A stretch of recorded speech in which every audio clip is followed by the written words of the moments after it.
बात करेंगे नक्सलवाद की। साल 2014 में जब नरेंद्र मोदी प्रधानमंत्री बने तब नक्सलियों के उत्पात की खबरें आए दिन आती थी। प्रधानमंत्री बनने के बाद मोदी सरकार ने नक्सलियों पर लगाम लगाने की कोशिश शुरू की। 2019 में जब अमित शाह केंद्रीय गृह मंत्री बने, इसके बाद से नक्सलियों पर लगाम लगाने की कवायद और तेज हो गई और उसका असर अब दिख रहा है। नक्सलियों से संबंधित खबरें तो आती हैं, लेकिन बहुत कम आती हैं या फिर उनके एनकाउंटर की खबर आती है। और जब मोदी सरकार ने इसको जड़ से खत्म करने की कोशिश शुरू की तो केंद्रीय गृह मंत्री अमित शाह भी खुद लगातार मोर्चा संभाले हुए हैं और 31 मार्च 2026 यानी एक साल बाद की डेडलाइन फिक्स है। आज एक बार फिर से अमित शाह ने दोहराया, 31 मार्च 2026 तक देश से लाल आतंक यानी नक्सलवाद खत्म हो जाए। मैं सबसे पहले एक बात इस सदन में जिम्मेदारी के साथ बताना चाहता हूं, 21 मार्च 2026 को इस देश से नक्सलवाद समाप्त।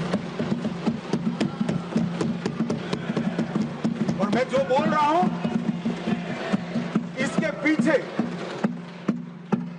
नरेंद्र मोदी सरकार के 10 साल का परिश्रम, बारीक आयोजन, इनकी विकास की भूख संतोषने के लिए किए गए प्लानिंग और पैसों का आवंटन है। और सुरक्षा ग्रिड को एक भी जगह गैप न रह जाए, इस तरह से हमने पुख्ता किया है। तो पिछले कुछ दिनों से अगर आप गौर भी करें तो आए दिन नक्सलियों का खात्मा किया जा रहा है। आए दिन नक्सली ढेर हो रहे हैं। एक दिन पहले यानी गुरुवार को ही जवानों को बड़ी कामयाबी हाथ लगी थी। छत्तीसगढ़ के बीजापुर और कांकेर जिले में 2 अलग अलग एनकाउंटर्स में 30 नक्सली मारे गए। हालांकि दुर्भाग्य से इस एनकाउंटर में एक जवान की शहादत भी हुई। जिस जगह पर नक्सलियों को ढेर किया गया उसकी एक्सक्लूसिव तस्वीरें भी आपको दिखाते हैं। यह है छत्तीसगढ़ का पखांजूर इलाका कांकेर जिले में आता है। इस इलाके में गुरुवार को 4 नक्सलियों को ढेर किया गया।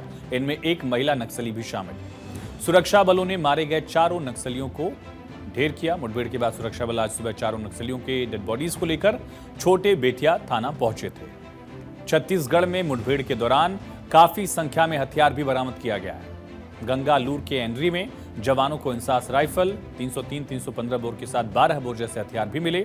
और बस्तर के आईजीपी सुंदरराज ने बताया कि ऑपरेशन के दौरान नक्सलियों से ऑटोमेटिक और सेमी ऑटोमेटिक हथियार बरामद हुए हैं। बस्तर आईजी ने बताया कि सबसे बड़ी मुठभेड़ बीजापुर के गंगालूर में हुई है। ये इलाका नक्सलियों का गढ़ माना जाता है। यहाँ पहले भी कई बार इस तरह का खून खराबा हो चुका है। दिनांक 20 मार्च को जिला बीजापुर की माओवादी एवं सुरक्षा बल के बीच में हुई मुठभेड़ में टोटल 26 माओवादी कैडर का डेड बॉडी रिकवर की गए थे।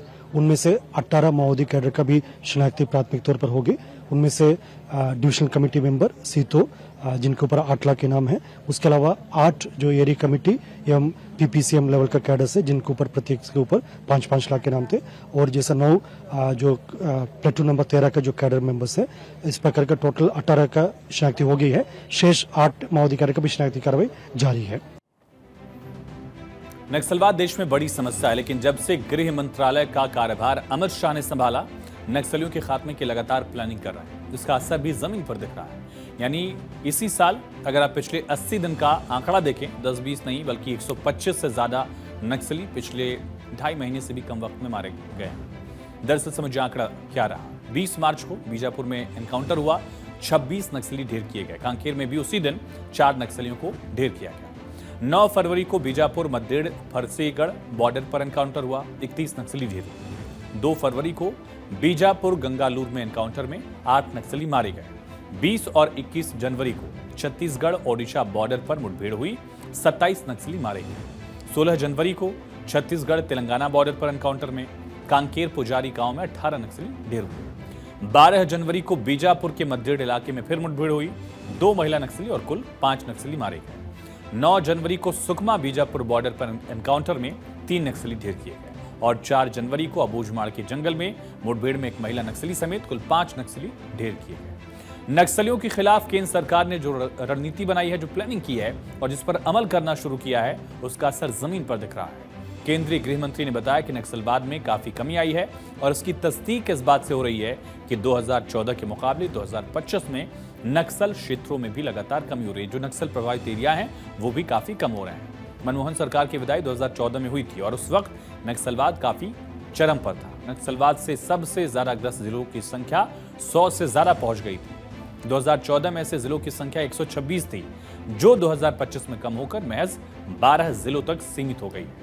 वैसे देखें तो नक्सलवाद का प्रभाव कई राज्यों में था, लेकिन छत्तीसगढ़ सबसे अहम राज्य है। 1980 के दशक से लेकर अभी तक नक्सलवाद लगभग 50 वर्ष जो है प्रभावित करता रहा छत्तीसगढ़ के अलग अलग इलाकों को। छत्तीसगढ़ में नक्सली घटनाएं आए दिन सुनने को मिलती हैं और छत्तीसगढ़ को वामपंथी उग्रवाद के आखिरी गढ़ के तौर पर जाना जाता है, देखा जाता है। 2014 में 18,000 वर्ग किलोमीटर का एरिया नक्सल प्रभावित था, यानी अपने कुल क्षेत्रफल का करीब 15% इलाका छत्तीसगढ़ का नक्सलियों का कब्जा था वहां। लेकिन आज ये कम होकर 8,500 वर्ग किलोमीटर रह गया, यानी कुल क्षेत्रफल का 7% से भी कम। और माना जा रहा है कि अगले 1 साल में इन इलाकों से भी नक्सलियों का सफाया होगा। अब आपको बताते हैं कि मनमोहन सिंह की सरकार में और मोदी सरकार में तुलनात्मक आंकड़ा क्या है, नक्सलवाद कितना कम हुआ या क्या इसका आंकड़ा है। जून 2004 से जून 2014 तक का आंकड़ा देखिए, ये मनमोहन सिंह की सरकार का आंकड़ा है।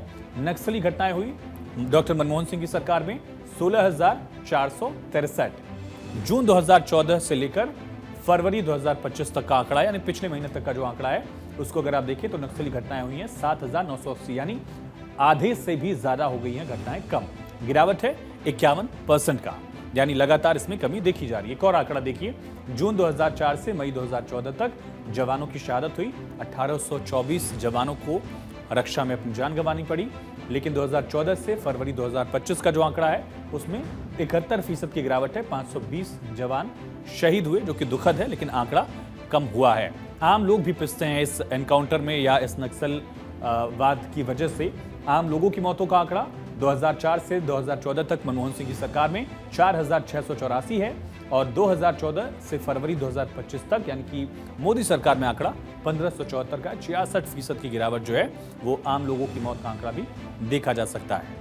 तो बीजेपी की सरकार आने के बाद नक्सलियों का सफाया लगातार किया जा रहा है। 3 साल पहले तक बिहार के भी 10 जिले नक्सल प्रभावित थे, लेकिन अब वहां से नक्सलियों का सफाया हो चुका है। आंध्र प्रदेश, झारखंड, ओडिशा, तेलंगाना जैसे राज्यों में भी नक्सली 2-4 जिलों तक सिमट कर रह गए। 2021 तक झारखंड के 16 जिले नक्सल प्रभावित थे, लेकिन अब ये 5 तक सीमित है। 5 जिलों में ही नक्सली एक्टिव है।